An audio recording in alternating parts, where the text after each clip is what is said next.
Merci beaucoup. Alors, on continue ici avec le dernier courriel des lecteurs. Bonjour, M. Cormier-Denis. Pensez-vous qu'un Québec indépendant puisse conserver le Haut-Canada, hein, donc l'hymne national du Canada, comme hymne national? L'offre de Calixa-la-Vallée est à l'origine d'un chant patriotique canadien-français. Tout à fait. Avant de devenir l'hymne national du Canada, après avoir été volé, comme les autres emblèmes nationaux canadiens-français, le castor, la feuille d'érable, etc., par les Canadiens anglais. Sinon, croyez-vous qu'il soit nécessaire de créer un hymne national québécois? Les Canadiens anglais avaient à l'origine leur hymne, The Maple Leaf Forever, d'ailleurs que je ne connais pas. Si la mélodie et le texte sont plutôt beaux, bien que malheureusement très anti-francophones, référence à James Wolfe et à la conquête, mais oui, l'identité canadienne-anglaise se construit contre l'identité française au Canada, c'est normal. Négation des Canadiens français ainsi que des Autochtones, je doute que les références à la monarchie britannique et à la Grande-Bretagne ne soient très adaptées au Canada inclusif et multiculturel d'aujourd'hui, bien à vous, Jean. C'est une question compliquée, parce que le Haut-Canada, c'est vraiment un chant patriotique canadien-français qui a été chanté pour la première fois lors de la fête de la Saint-Jean-Baptiste. Si je ne me trompe pas, alors là, je pense que c'est en 1896, à Québec, pour la Saint-Jean-Baptiste. Donc, vous voyez, le Haut-Canada chantait à la Saint-Jean-Baptiste. Et le Haut-Canada fait référence à ce grand fleuve. Ben, le grand fleuve, c'est le Saint-Laurent. Donc, ça fait référence, finalement, à la géographie même québécoise. Vous voyez? Canada, c'était la Laurentie. C'était le territoire qu'habitaient nos ancêtres. Donc, il faut bien comprendre ça. Donc, le Haut-Canada, c'est un problème parce que je trouve que c'est un beau chant patriotique. C'est un chant aussi, et d'ailleurs, assez catho-monarchiste, hein, à la fin, pour le Christ et le roi. C'est assez beau. On parle du combat contre les races étrangères. Là, on peut voir ça comme une critique des Anglais, comme une critique des Mohawks qui veulent nous scalper, vous voyez. Enfin, c'est un texte, disons-le, c'est très politiquement incorrect. Mais très bel hymne national. Peut-être qu'on pourrait le changer pour Au-Québec. Le Haut-Québec, je ne sais pas, c'est une suggestion. Je dois avouer que ça m'embarrasse un peu. Et puis aussi, on a peur, quoi. On se dit, quoi, on va faire un hymne national pour le Québec, ça va être un truc ultra-gauchiste, inclusiviste, dégueulasse. Non, il faut mieux rester, finalement, avec, je dirais, cette chanson qui, au fond, a été écrite pour nous. Ça n'a pas été écrit pour le Canada post-national de Justin Trudeau.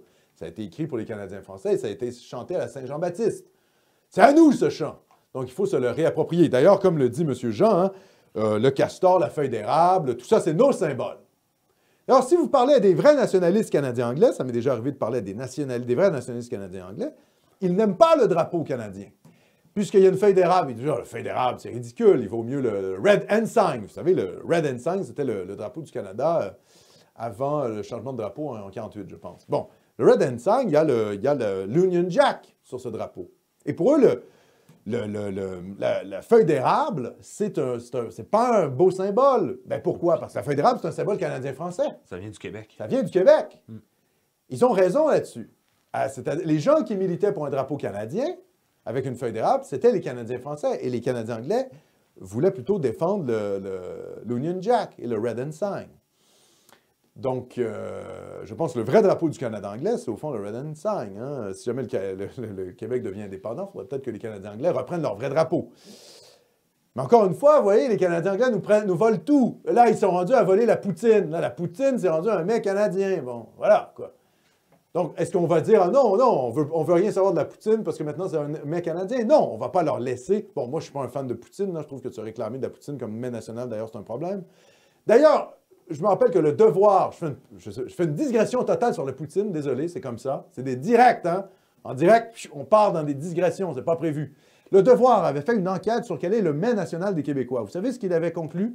Que c'était en fait ce fameux pâté chinois. Eh oui, le pâté chinois, mets national du Québec. Pour nos amis français, là, le pâté chinois, c'est un hachis parmentier. Là. Avec du maïs. Avec du maïs.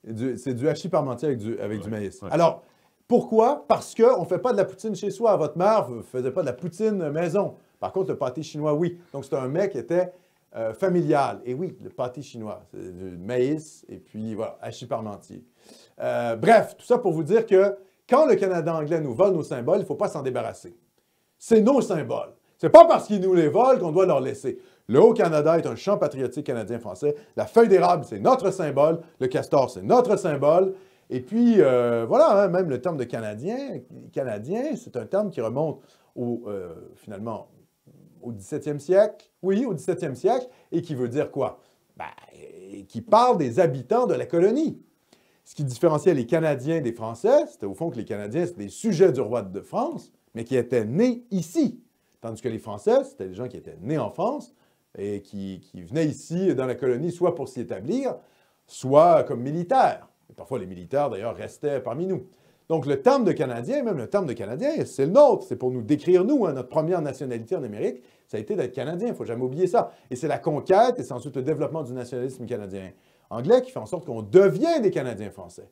On passe de français à Canadien français, aujourd'hui à Québécois. Donc, il ne faut jamais oublier ça. Donc, le Haut-Canada, je pense qu'il faut plutôt se le réapproprier. Voilà!